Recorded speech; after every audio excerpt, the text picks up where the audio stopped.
Salut tout le monde, très urgent. Aujourd'hui, nous allons faire beaucoup de révélations par rapport à la position du président Assimi Goïta.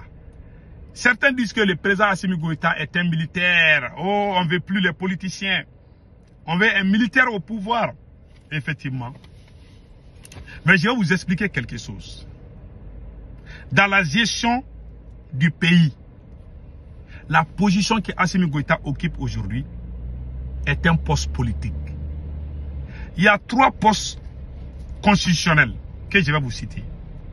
Il y a la présidence, la primature et la présidence de l'Assemblée nationale. Quand tu occupes un de ces postes, automatiquement, tu peux commander. Si Assimi Goïta est devenu président quand il était colonel, il commandait les généraux, n'est-ce pas? Parce que le président est le chef suprême de l'armée. Il est le président de tout le monde, de tous les citoyens de ces pays. Assimi Goïta a été choisi comme président, il n'a pas été élu. Il a été choisi comme président étant colonel. Mais il donnait l'ordre aux généraux. C'est lui qui donnait l'ordre aux généraux. S'il était militaire, s'il était dans un poste militaire, dans les commandements, dans les chaînes de commandement, dans l'histoire de l'humanité, tu ne verras jamais un général qui est dirigé par un colonel ou un capitaine ou un commandant de l'armée si ce n'est pas les postes politiques. Donc les postes politiques que Assimi Goïta occupe aujourd'hui, c'est ça qui lui donne ça. C'est comme le capitaine Ibrahim Traoré. Aujourd'hui, il est capitaine, mais il est en train de donner l'ordre. S'il n'était pas président, il était sur le terrain, est-ce qu'il allait commander comme ça? Non. Parce que il a eu ça, il a eu cet avantage à cause de la politique. De la politique. Et ce que tous ces présidents sont en train de faire aujourd'hui, c'est la politique. Donc, parce que, pourquoi je dis ça? J'aimerais que beaucoup de gens comprennent la différence entre militaire, chaîne de commandement militaire, les postes militaires et les postes politiques. Quand tu es dans les chaînes de commandement militaire, alors un général commande un colonel. Jamais de la vie, un colonel ne va jamais commander un général si ce n'est pas parce qu'il occupe un poste politique. Soit tu es premier ministre, soit tu es président. Il y a aussi certains postes économiques comme les directeurs nationaux. Il y a aussi des postes comme les ambassadeurs. Tous ces postes vous donnent l'avantage de donner l'ordre. Étant capitaine ou étant colonel à un général ou à un maréchal même, c'est possible. Donc, il y a beaucoup de choses qui circulent au Mali. On dit, oh, ce sont les politiciens qui ont détruit le Mali. Je vais répondre à cette question aussi. Parce que je vous dis, la vidéo d'aujourd'hui là est très constructive. Ça va aider beaucoup de gens à comprendre beaucoup de choses. Au Mali, il y a eu 3 grandes révolutions au Mali. Moi, j'ai assisté à 2 grandes révolutions au Mali. La première révolution au Mali, je n'étais pas né. Ça s'est fait avec le premier président, Modibo Keïta. C'est Modibo Keïta qui a mené la première révolution. Ils ont chassé la France. Ils ont chassé l'armée française. Ils ont chassé toutes les bases françaises au Mali. Et le Mali a eu son indépendance le 22 septembre 1960. Donc, date d'indépendance du Mali. Avec le premier président révolutionnaire, Modibo Keïta, qui a été renversé. La révolution a été sabotée par les militaires qui ont fait le coup d'État contre un président révolutionnaire, contre un président patriote. Ce sont les militaires qui sont venus gâter la révolution malienne en 1968 avec le général Moussa Traoré. Moussa Traoré est resté président. Au début, il faisait le jeu de la France. Quand il a commencé à grandir, il a compris que non. Il est revenu sur la notion patriotisme. Moussa Traoré a vraiment construit une armée forte. Mais il avait joué au début, il a gâté la révolution, il faut le dire. Ça, c'était la première révolution. La deuxième révolution au Mali, ça, c'était en 1991. Moi, j'ai participé à la révolution de 1991. Les gens qui étaient dans les rues pour chasser le général Moussa Traoré, moi, je faisais partie. J'ai fait la révolution de 1991. J'ai fait la révolution de 2020 avec le M5 RFP. Écoutez bien ce que je vais vous dire aujourd'hui. Pourquoi je dis que le poste d'Assimi Goïta est un poste ministériel? Les 2 révolutions, les 3 révolutions, la première révolution a été menée par un civil. La deuxième révolution a été menée, comme on appelle là, a été menée par les civils et les militaires. Et la troisième par les civils et les militaires. Parce qu'en 1991, quand le général ATT a fait le coup d'État, il est devenu président en tant que colonel de l'armée. Et après, il est devenu général plus tard. Le général ATT. Donc, Assimi Goïta, aujourd'hui, il est le président de tous les Maliens. C'est ça qui lui donne l'ordre, en tant que colonel, de donner l'ordre aux généraux. Et le travail qu'Assimi Goïta est en train de faire au Mali, c'est un travail politique. Purement et simplement politique. Parce qu'on nous met dans la tête, même si le président Assimi Goïta fait des erreurs, quand les gens commencent à parler, pour nous endormir, il y a des gens qui vont sortir dire non, on ne veut pas que les militaires quittent au pouvoir, on veut que les militaires nous dirigent, oui, on veut pas les politiciens. Qui vous appelez politiciens? Merci. Il y a les révolutions. Ne faites pas la différence. Il faut faire la différence entre ceux qui ont fait la révolution de 1991 et qui ont eu le pouvoir, qui ont trahi le Mali. C'est eux, ce sont ces politiciens qui ont trahi le Mali, mais pas tous les politiciens. Le premier président du Mali était un politicien qui a fait la première révolution du Mali. C'était un politicien qui s'appelait Modibo Keïta. Il n'était pas militaire. Il faut que ce côté soit clair. On ne va jamais venir falsifier l'histoire du Mali. La première révolution, les pères de la révolution de toute l'Afrique, ce n'étaient pas des militaires, c'était des civils. Au contraire, ce sont les militaires qui ont gâté la révolution africaine à travers des coups d'État en complicité avec la France. Parce que ceux qui sont nés aujourd'hui là, ceux qui sont nés peut-être en 1990-91 là, c'est eux qui crient, oh non, on veut les militaires. Oui, je vous comprends, parce que vous ne connaissez pas la révolution. Il y a des bons militaires comme il y a des mauvais militaires. Mais si nous sommes en retard en Afrique aujourd'hui, c'est à cause des militaires. Qui a chassé Kwame Nkrumah, ce sont les militaires. Qui a tué, comment on appelle là, Thomas Sankara, c'est un militaire. Donc tout ça, c'est à cause des militaires. Les politiciens sont venus voler. Il y a des politiciens, mais je n'ai jamais vu nulle part que les politiciens sont venus gâter la révolution. La révolution a toujours été sabotée 80% par des militaires au compte de la France. Il y a aussi des bons militaires aujourd'hui, comme le capitaine Ibrahim Traoré, comme le général Tchani, comme Assimi Goïta au début. Assimi Goïta de 2012 était un révolutionnaire. Mais Assimi Goïta de 2015 n'est plus un révolutionnaire. Est devenu un expert politicien. Je vous explique. Aujourd'hui, Assimi Goïta est le président de la République du Mali. Je vous ai expliqué. Aujourd'hui, Assimi Goïta est en train de faire la politique. Le capitaine Ibrahim Traoré est en train de faire la politique. Le général Tchani est en train de faire la politique. La politique, c'est quoi? C'est la gestion de la cité. Il y en a qui pensent, ah non, non, si c'est la chaîne de commandement, vous ne verrez jamais un colonel qui donne l'ordre à un général. C'est comme à l'école, tu demandes à un lycéen de donner l'ordre à un universitaire. Celui qui est à l'université là, quelqu'un qui est au lycée, est-ce que lui peut aller enseigner celui qui est à l'école, celui qui est à l'université? C'est impossible. C'est la même chose. Un colonel est inférieur à un général. Si on parle des militaires, aujourd'hui, on a un colonel aujourd'hui qui est devenu général, qui s'appelle Assimi Goïta, qui est au pouvoir au Mali. C'est la politique, les postes politiques qui lui ont donné cet avantage. Et les erreurs qu'Assimi Goïta a commises quand il est venu au pouvoir, je vais vous en citer. Assimi Goïta est venu au pouvoir. Il a créé 113 partis politiques.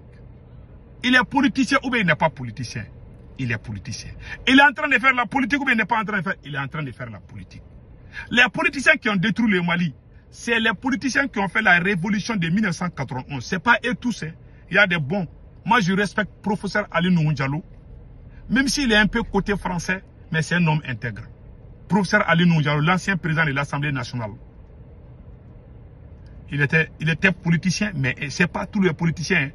Il y a des politiciens qui n'ont pas fait la révolution de 1991 et ils n'ont rien à voir avec la gestion du pays. Mais les politiciens qui ont pris les rues là de 1991, moi j'ai fait partie de, je ne vous cache pas, j'ai travaillé même avec ces politiciens là, je ne vous cache pas. Mais quand j'ai compris leur jeu, je suis sorti dans leur clan. Je suis un enfant adoptif de ces politiciens là. Je les ai côtoyés, j'ai travaillé avec eux plus de 10 ans, 15 ans. Mais il y a ceux avec qui je travaillais, je les connais, je les ai dit. Mais je n'étais pas dans leur machin. Ça, je vous dis, j'ai fait la révolution de 1991. J'ai fait la révolution de 2020 avec le M5 aussi. Donc, moi, en matière de révolution, personne ne peut m'enseigner. Je suis devenu professeur en révolution. J'ai fait les 2 révolutions du Mali. 1991 et 2020 avec le M5 RFP. C'est nous qui ont pris les cailloux pour jeter ça aux militaires en 1991. Moi, j'ai perdu des amis en plein combat. Donc, je suis mieux placé pour dire beaucoup de choses par rapport à la révolution malienne. Maintenant, ce que moi je vais dire. Quand Assimi Goïta est venu au pouvoir, il a créé 113 partis politiques. Il a créé sa propre société civile, ses propres politiques, ses propres opérateurs économiques. Les gens qui étaient là, qui ont fait la révolution, qui se sont donnés, il a essayé d'écarter tout le monde. Ils ont amené leur famille. Ils ont créé 113 partis politiques. Assimi Goïta est politicien ou il n'est pas politicien? Il est politicien 100%. Il est en train de faire la politique. S'il n'est pas dans la politique, s'il est dans les camps militaires, il ne va jamais diriger un général. Ça ne s'est jamais passé dans l'histoire. Donc, les menteurs, les manipulateurs qui sortent, on ne veut pas des politiciens. Ce n'est pas tous les politiciens. Quand un militaire devient président, automatiquement, il est politicien. Tous ces 3 militaires qui sont au pouvoir là, c'est des politiciens, qu'on le veut ou pas. Parce que le mot politicien est devenu un tabou. Quand on dit quelqu'un est politicien, les gens ne veulent plus le croire. C'est comme si toi, tu dis que tu n'aimes pas poulet, mais toi, quand on prépare la viande du poulet là, toi, tu veux manger la soupe, mais toi, tu ne veux pas manger poulet. C'est ça que beaucoup de gens sont dans cette erreur. Ah non, on ne veut pas politiciens, mais pourtant, les présidents qui sont là, c'est des politiciens. Ce ne sont pas des militaires. Ils peuvent avoir des caractères militaires. S'ils sont militaires, ils sont dans les camps, ils ne vont jamais diriger leurs supérieurs. Donc voilà la vérité que je vous dis. Surtout par rapport au cas de Assimi Goïta. Lui-même, Assimi Goïta même a son doctorat en politique aujourd'hui. Il a créé 100 partis politiques. Aucun politicien n'a fait ça en 4 ans, 100 partis. En 30 ans, les politiciens ont créé 286 partis politiques en 30 ans. Assimi Goïta, en combien d'années seulement? En 4 ans, lui a créé 100 partis politiques. Un autre 4 ans, 100 partis politiques. Un autre, ça veut dire qu'en 30 ans, Assimi Goïta va créer 1000 partis politiques. Donc voilà la différence. Et le travail qu'il est en train de faire aujourd'hui, les militaires qui sont nommés dans les postes politiques, ils sont tous des politiciens. Mais au Mali, ceux qui ont détruit le Mali, il y a des généraux milliardaires au Mali. L'or du Mali a toujours été géré par les militaires et non les civils. Depuis le temps des politiciens de 1991. Il y a certains politiciens de 1991 qui ont détruit le Mali, pas tous les politiciens. Et Choguel Kokala Maïga a toujours été contre les politiciens de 1991. Moi, je les ai supportés pendant 15 ans. Je ne le cache pas. J'étais avec eux. Je les croyais comme des révolutionnaires. C'est quand on a commencé à voir les Facebook et consorts là, nous on a commencé à ouvrir. On dit, oh voilà ça, voilà. Ah bon. Moi, j'ai commencé à les lâcher. Parce qu'on ne nous disait pas la vérité. Il n'y avait pas d'informations qui filtraient. Il y avait seulement les radios. Mais quand quand les Facebook là sont venus, les consorts là, nous on a commencé à voir certaines réalités. Donc on a essayé de faire marche arrière. Donc si c'est pour vous comprendre, on était avec ces politiciens. Quand ils ont chassé Moussa Traoré, on les appelait les héritiers de Modibo Keïta. C'était le nom de ces politiciens là. Le premier président révolutionnaire du Mali qui était politicien, qui s'appelait Modibo Keïta. Quand ces politiciens faisaient la révolution contre Moussa Traoré, ils se donnaient le nom des héritiers de Modibo Keïta. Nous, on se retrouve dans l'école de Modibo Keïta, le premier président révolutionnaire du Mali. Donc, moi, je pensais qu'ils avaient les mêmes mentalités. Mais quand je les ai vus en train de détruire l'armée malienne, ils sont accrochés à la France. J'ai dit non, ces gens-là, c'est pas la peine. Mais c'était trop tard parce qu'on a travaillé avec eux. On avait le dégoût des militaires. Si ce n'est pas en 2020 là, si tu parlais des militaires au Mali, les Maliens allaient jeter cailloux sur toi. Parce que ce sont les militaires qui ont détruit la révolution. Toutes les révolutions du Mali, ce sont les militaires qui ont détruit, pas les politiciens. Je vous dis ça aujourd'hui. La première révolution, 1960 à 1968, ce sont les militaires qui ont fait le coup d'État. La deuxième révolution, 2020, quand on avançait, ce sont les mêmes militaires qui sont venus, ils ont gâté. Eux-mêmes, ils sont devenus politiciens aujourd'hui. Donc, quand Moussa Traoré est venu au pouvoir, il y a eu UDPM. Il a fait la police. Et vous remarquez beaucoup de choses. Beaucoup de ces militaires-là, une fois qu'ils deviennent présidents, ils portent même plus les tenues. Ils portent les grands boubous. Mais quand ils sont militaires, ils font pas ça. Ils vont au front avec des tenues militaires parce qu'ils sont de certaines fonctions. Mais une fois que tu es à la présidence, tu n'es plus dans ces cadres-là. Tu peux être appelé colonel, général, maréchal, mais tu es politique, tu es politicien. Qu'on le veut ou pas, ces trois présidents sont des vrais politiciens. Ils sont en train de faire la politique des politiciens. Ils sont politiciens purs et simples. Voilà, en bon français. Celui qui parle autre langue, tant mieux. Mais voilà ce que je suis en train de vous dire aujourd'hui. Mais dire que les politiciens sont mauvais, je suis d'accord, pas tous les politiciens. Mais au Mali, là, l'ordre du Mali a toujours été maîtrisé par les militaires dans l'histoire du Mali. Depuis qu'on a renversé le premier président en 1968, depuis le coup d'État de 1968 à nos jours, ce sont les militaires qui ont la maîtrise des mines d'or. De 1968 jusqu'à nos jours. Même quand il y a eu le coup d'État, le garde du corps de Moussa Traoré, le général Moussa Traoré qui a été renversé en 1991, qui s'appelait Omar Diallo, il était devenu milliardaire. Il avait des mines d'or partout. Moi, j'ai posé la question en 1995-96. Ça fait il y a 20 ans, 30 ans. Je me suis posé la question. J'ai dit, mais pourquoi les militaires sont toujours dans les mines d'or là? Les gens disent que c'est un business.